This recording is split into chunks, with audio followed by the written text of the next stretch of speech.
नमस्कार दोस्तों, Agnivesh coaching classes के यूट्यूब चैनल पर आप सभी का एक बार फिर से बहुत बहुत स्वागत है। आज के इस वीडियो में मैं आपको जीएस से संबंधित कुछ महत्वपूर्ण प्रश्नों को हल करवाने जा रहा हूं। इस वीडियो के माध्यम से मैं आपको बता दूं, इसमें आपको इतिहास, भूगोल, संविधान के कुछ विशेष प्रश्नों को देखने के लिए मिलेंगे।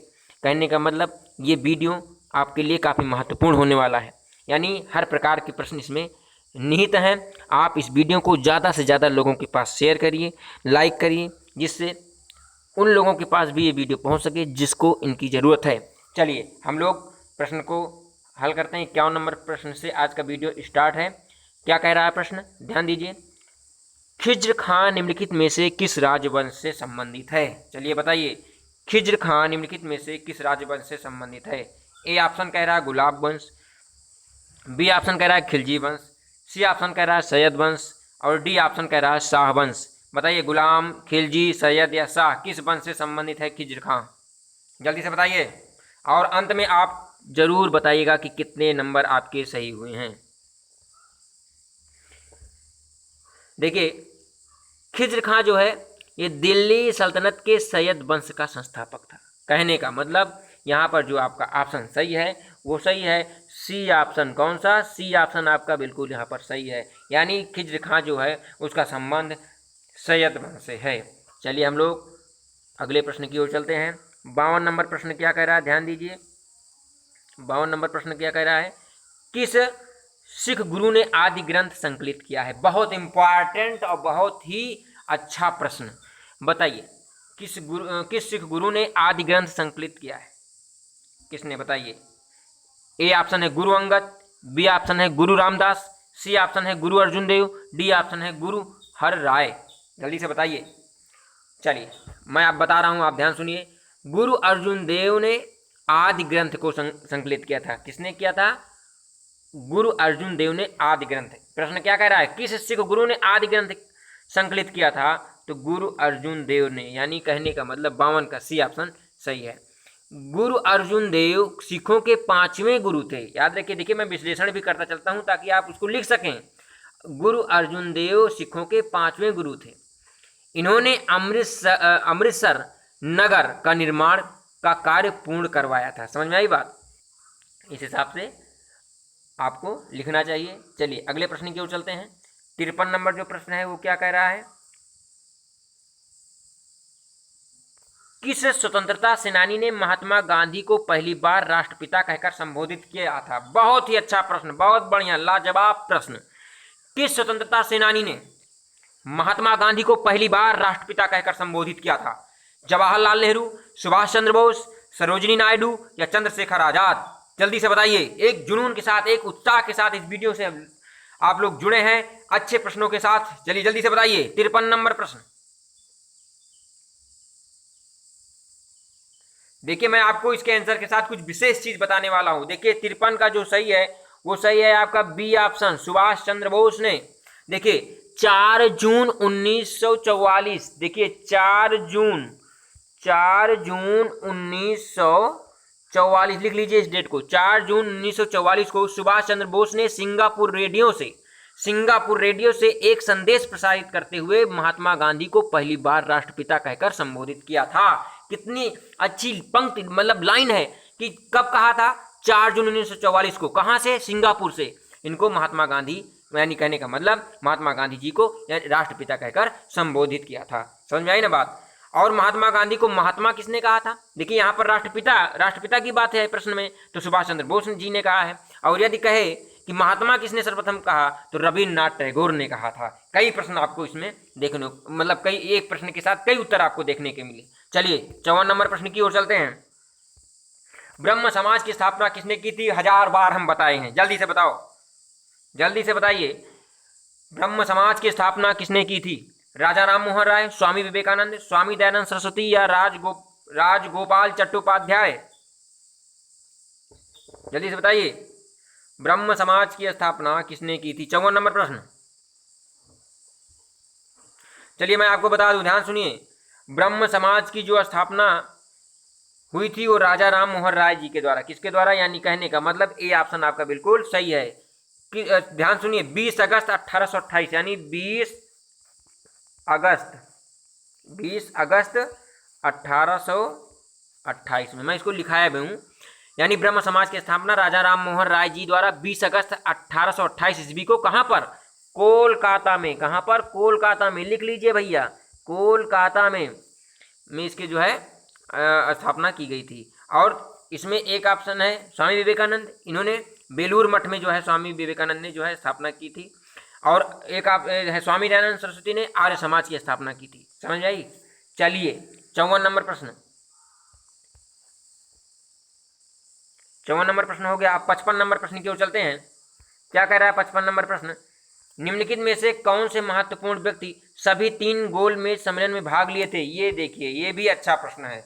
यानी कहने का मतलब आज का प्रश्न बिल्कुल लाजवाब है, आपको ये परीक्षा में देखने को जरूर मिल सकता है। बताइए, निम्नलिखित में से कौन से महत्वपूर्ण व्यक्ति थे इसमें से, इन चारों में से, कि जो गोलमेज यानी 3 गोलमेज सम्मेलनों में उन्होंने भाग लिया था? मदन मोहन मालवीय, एनी बेसेंट, महात्मा गांधी या BR अम्बेडकर जी? जल्दी से बताइए, जल्दी से बताइए आप लोग।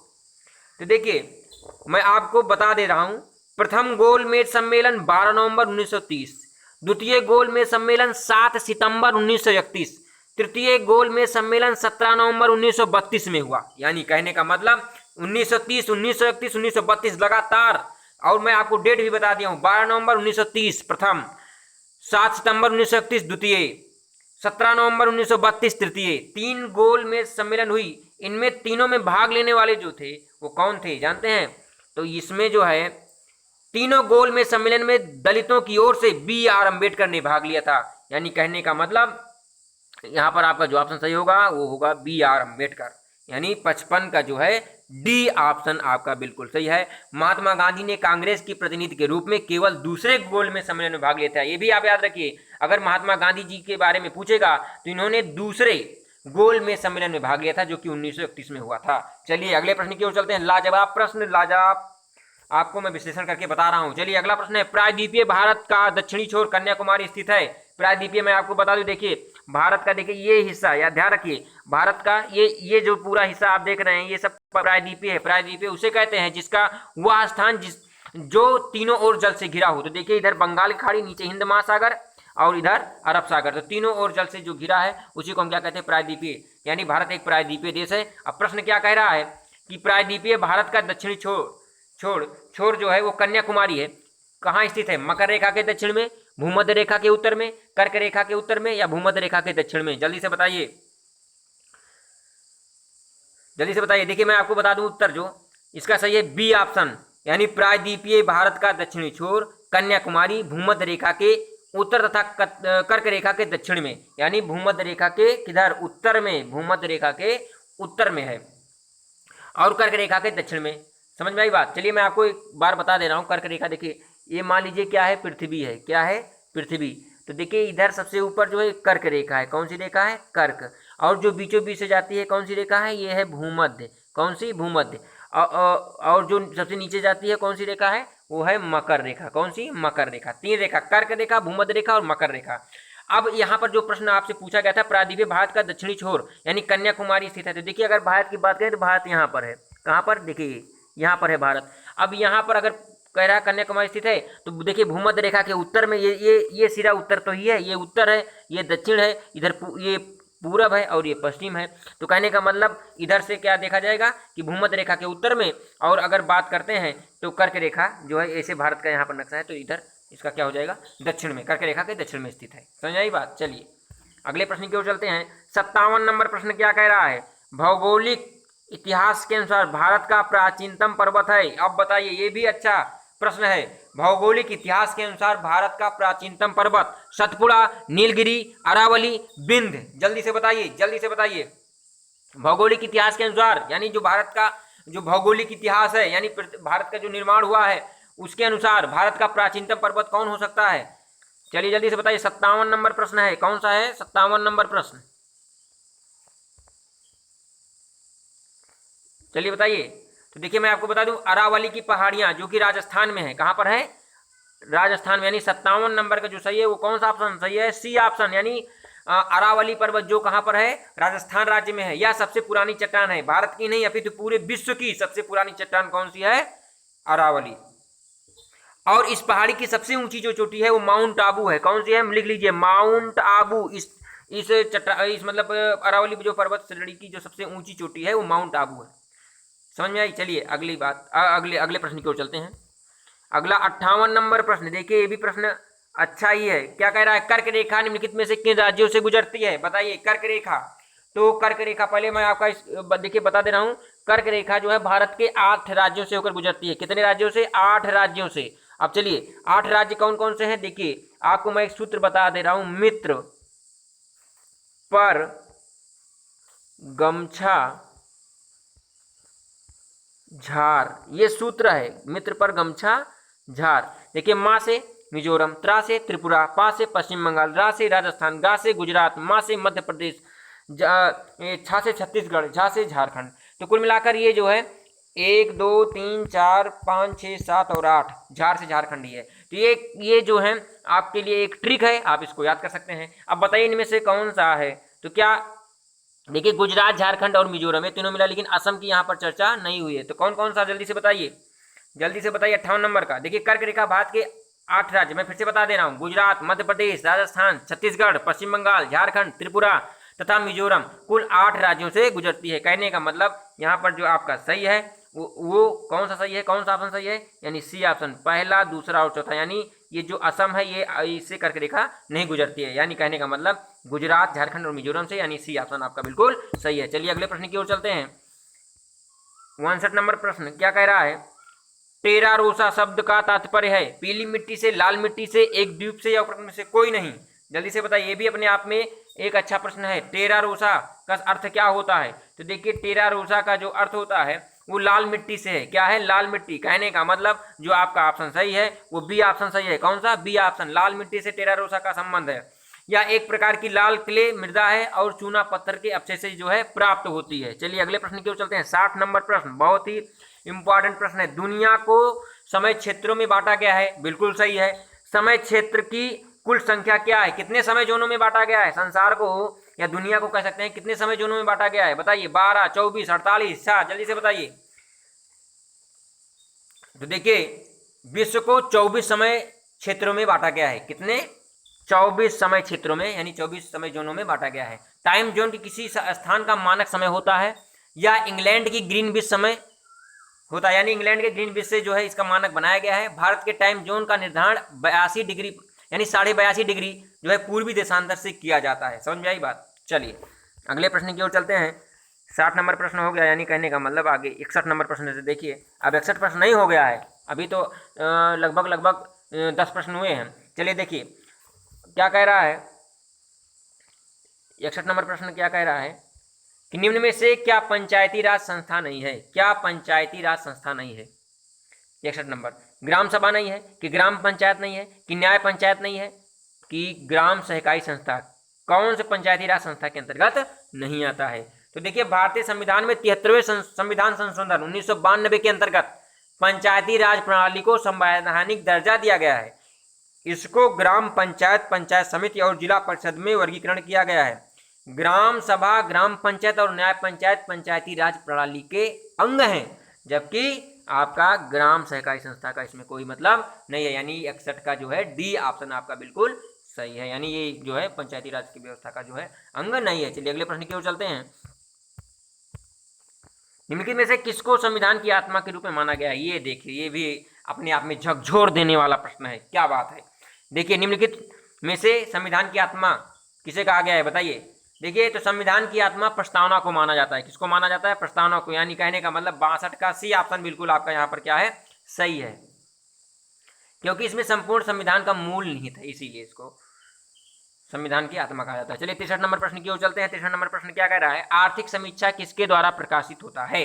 आर्थिक समीक्षा किसके द्वारा प्रकाशित होता है, भारतीय रिजर्व बैंक या योजना आयोग या वित्त मंत्रालय या भारतीय सांख्यिकी संस्थान। जल्दी से बताइए।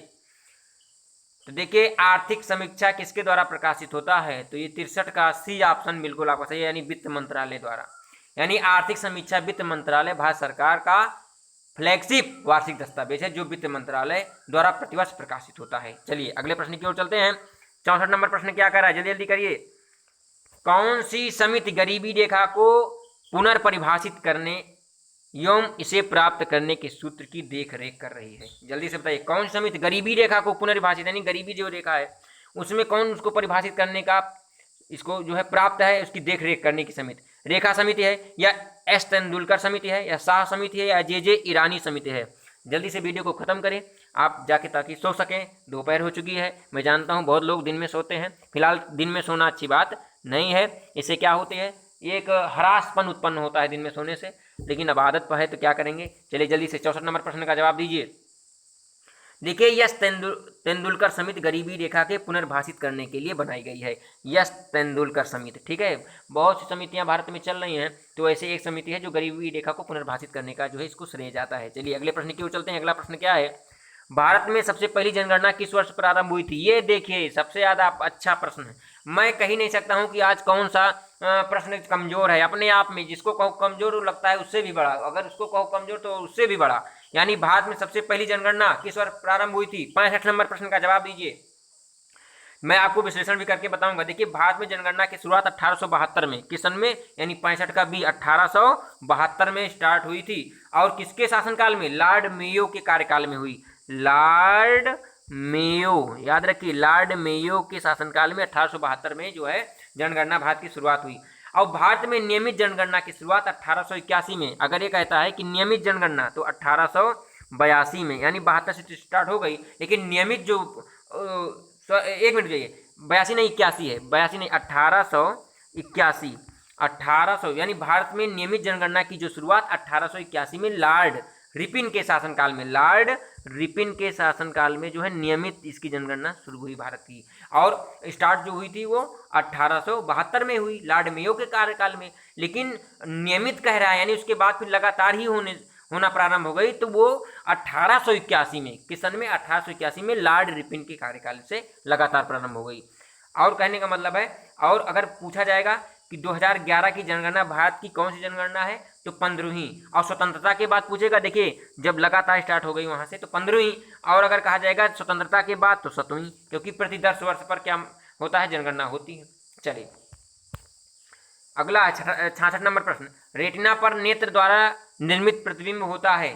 पहला है वास्तविक उल्टा छोटा, दूसरा है वास्तविक सीधा बड़ा, तीसरा है वास्तविक सीधा छोटा, और चौथा है अवास्तविक उल्टा छोटा। जल्दी से बताइए 66 नंबर प्रश्न, जल्दी से बताइए, जल्दी से बताइए क्या होगा।